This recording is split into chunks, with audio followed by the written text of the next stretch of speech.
King Charles' coronation will be the first time most of us will witness the ancient ceremony, which is deeply religious and steeped in pageantry. Buckingham Palace has confirmed it will take place on Saturday, May 6, 2023, and that his wife Queen Consort Camilla will be crowned alongside him. Although the palace said the ceremony would reflect the monarch's role today and look towards the future, it also added that it would be rooted in long-standing traditions and pageantry.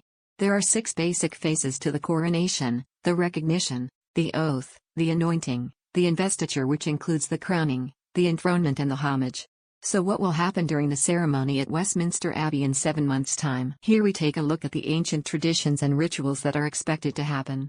This rite dates back to ancient procedures of the Witan, the Supreme Council of England in Anglo-Saxon times.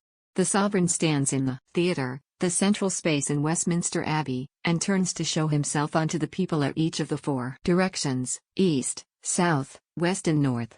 The Archbishop of Canterbury will proclaim Charles the undoubted king and ask the congregation and choir to show their homage and service by crying out "God save King Charles," with the order of service urging them to do so with willingness and joy. The form and wording of the oath has varied over the centuries. The king will promise to reign according to law, exercise justice with mercy and maintain the Church of England.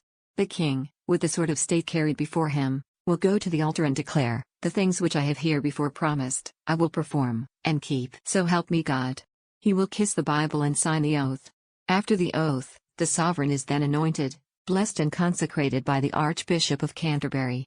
The anointing with holy oil is the central act of the religious ceremony. The king will remove his crimson robe and sit in King Edward's chair, which was made in 1300 and has been used by every monarch since 1626, under a canopy of silk or cloth of gold held by 4 knights of the Garter.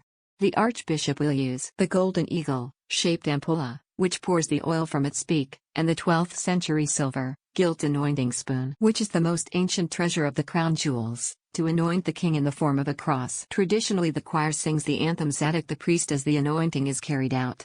Under the chair is expected to be the Stone of Destiny, the ancient, sacred symbol of Scotland's monarchy, which was once captured by King Edward I of England, now only leaves Edinburgh Castle for coronations. Having been sanctified, the sovereign puts on a sleeveless white garment, the colubium sindanis, and then a robe of cloth of gold, the supertunica. The king is presented with a jeweled sword and the golden spurs, the symbol of chivalry, and the armels, golden bracelets of sincerity and wisdom. He will put on the robe royal of gold cloth and will be presented with the orb, the coronation ring on the 4th finger of his right hand, the scepter and the rod.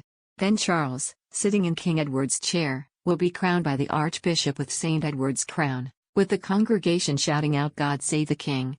After a blessing, the king will go to his throne and be lifted up into it by the archbishops and bishops, and other peers of the kingdom.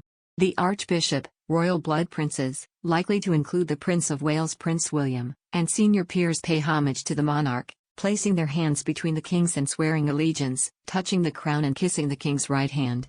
The House of Commons does not pay homage. Camilla as Queen Consort will also be crowned, in a similar but simpler ceremony which follows the homage. After Charles' marriage to Camilla, the royal family's website added the "get out" clause unless decided otherwise to the phrase, "A queen consort is crowned with the king," in a similar but simpler ceremony. At George V's coronation, Queen Elizabeth was anointed and crowned. She knelt down with the archbishop pouring holy oil on the crown of her head, and the queen's ring was placed on her hand, and her crown on her head. Her coronation crown was made especially for the 1937 coronation and features the famous but controversial Koh-i-Noor diamond. She was presented with a scepter and the ivory rod with the dove, before rising to sit on her own throne, after bowing reverently to her husband.